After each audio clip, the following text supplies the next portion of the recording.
Makanya jangan percaya surga. Kalau kita itu masih percaya surga bagi laki-laki, sama saja dengan kita itu mendaftar menjadi gigolo. Yes, pasti itu. Nah, makanya sebelum jadi gigolo di sana,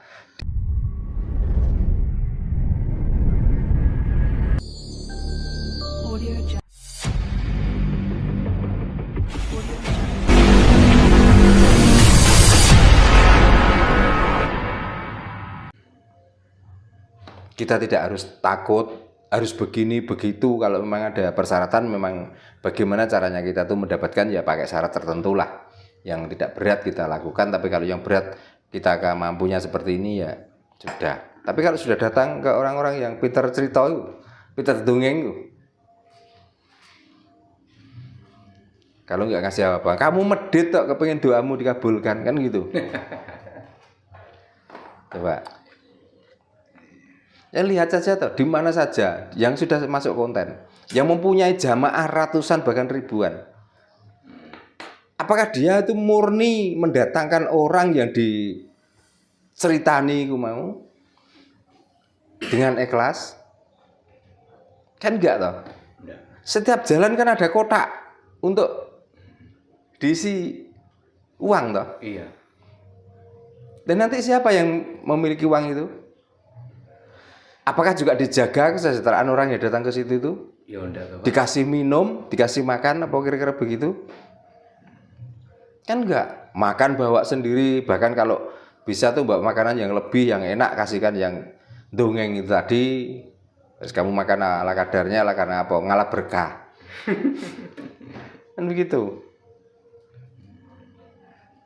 Makanya ayo saudara-saudaraku, kita sadar. Ya, karena kita tuh masih mempunyai alam yang sangat luar biasa. Ya berkahnya, ya indahnya, yang manfaatnya. Kalau hanya dongeng-dongeng datang ke situ nanti akan dimakan setan. Jangan takut sampean dimakan setan. Kalau memang di tempat itu bawa wadal, tolong saya bawa ke situ buat wadal. Biar saya nanti dimakan setan. Ini loh. Makanya jangan percaya dengan seperti itu. Kalau nanti mati nggak kumpul dengan manusia. Nah di mana saja kalau orang mati nggak kumpul dengan manusia. Orang mati ya kumpulnya dengan mayit di kuburan. Orang mati kok disuruh kumpul manusia. Ya si manusia ini lho sing wedi. Omongan seperti itu kok goblok men gak iso nyerna.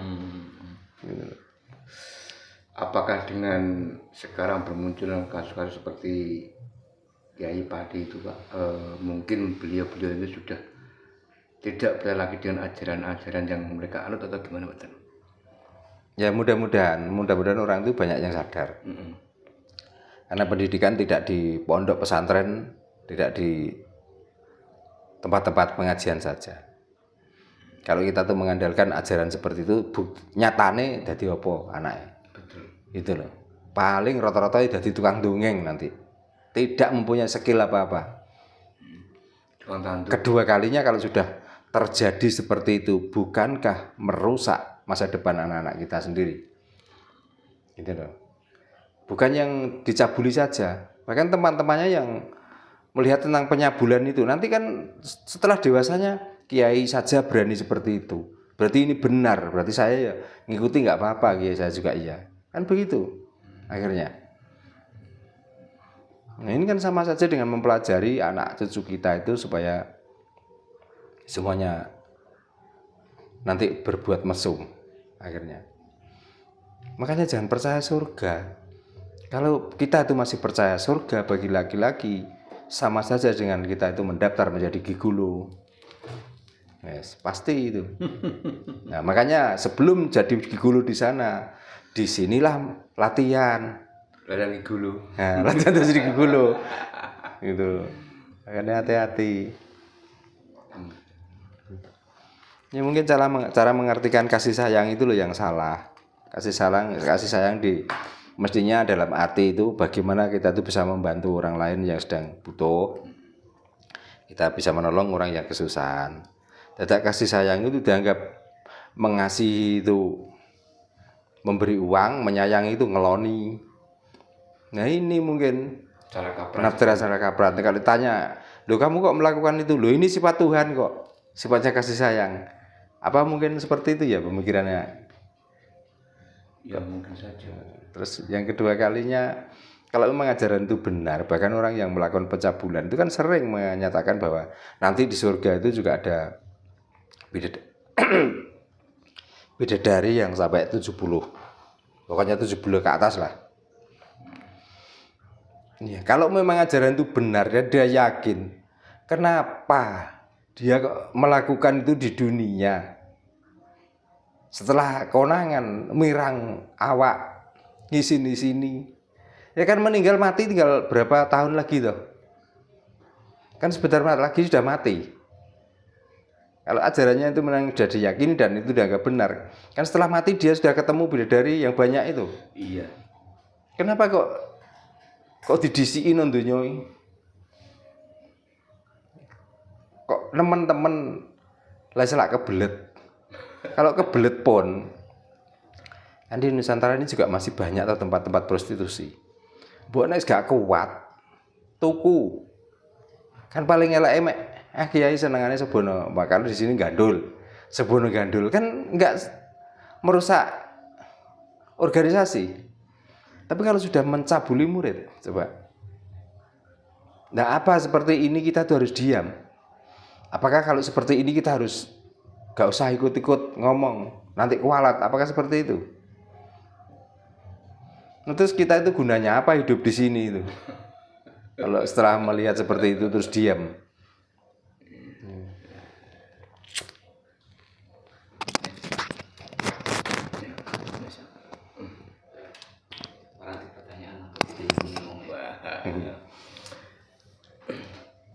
Ya mudah-mudahan Pak itu bisa menjadi tonggak lah untuk ajaran Jawa bisa bangkit Pak. Dengan adanya jajan-jajan seperti padi dan lain sebagainya itu merupakan simbol lah untuk kita kembali ke ajaran Jawa lagi Pak. Ya di samping itu yang namanya kita itu tertidur lama, masa kita itu nggak pengen bangun. Iya. Gitu. Terus kadang-kadang ya mungkin karena ada pertanyaan seperti itu, mungkin ya pemirsa itu tanya, lalu kalau mengikuti ajaran Kapitayan bagaimana, ajaran Jawa bagaimana? Iya, Tadi kan saya sudah sampaikan, kan banyak orang-orang yang menyampaikan tentang ajaran Jawa. Wong kita kepengen ngerti ajaran agama saja datang ke kiai minta bimbingan, mosok datang ke tempat orang yang menyampaikan itu aja kok nggak mau? Izin Pak. Nah izin kenapa? Makanya ya maaf, bukannya saya tuh mau tanya hal yang sifatnya itu penting terus lewat telepon, apa itu ya pantas kan? Telepon itu bisa untuk menyampaikan, tapi apakah dia juga mampu mencerna? Kan mendingan datang ditanyakan sesuai dengan kebutuhan mereka, bagaimana caranya, kan mendingan begitu daripada WA atau telepon. Kan gitu. Terus kalau sudah cukup melihat di YouTube ya sudah ikuti yang di YouTube saja. Tapi nggak mungkin ajaran Jawa yang paling dalam itu disampaikan di YouTube, itu juga nggak mungkin.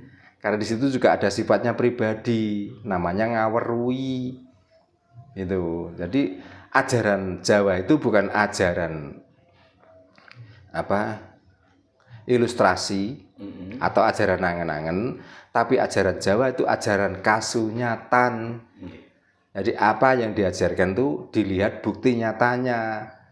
Itu tidak hanya angan-angan saja. Nah, untuk mencapai hal seperti itu butuh bimbingan yang khusus. Gitu. Supaya apa? Supaya kita tuh mantap lahir batin.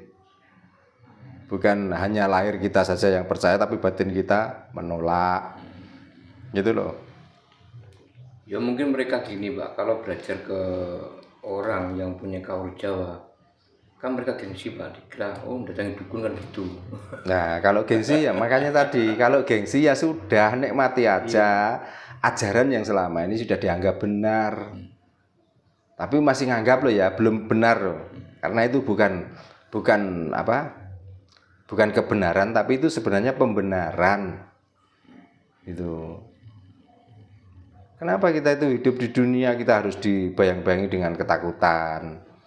Kita harus dihalang-halangi dengan hukum-hukum yang tidak jelas. Kenapa? Terus kapan kita itu merdeka?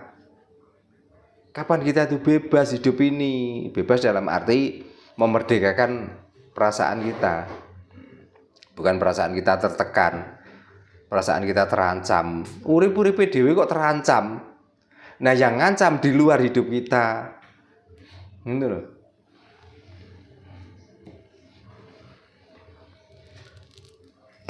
Nggih, sampun Pak Dano. Mugi-mugi Pak Bayan, bila wonten pertanyaan. moga pertemuan pada malam hari ini bisa menjadi manfaat bagi kita semua Pak Dano nggih. Ya, mudah-mudahan seperti itu. Kayaknya ada benarnya, mungkin bukan karena saya, kalau ada salahnya, ya memang karena saya itu sebenarnya kalau dibilang mampu juga belum mampu. Tapi apa yang saya pahami itu saya sampaikan, dan apa yang saya ungkapkan itu perasaan hati saya. Gitu. Jadi juga mohon maaf. Nggih, nggih, nggih. Nggih, rahayu Pak Dano. Rayu.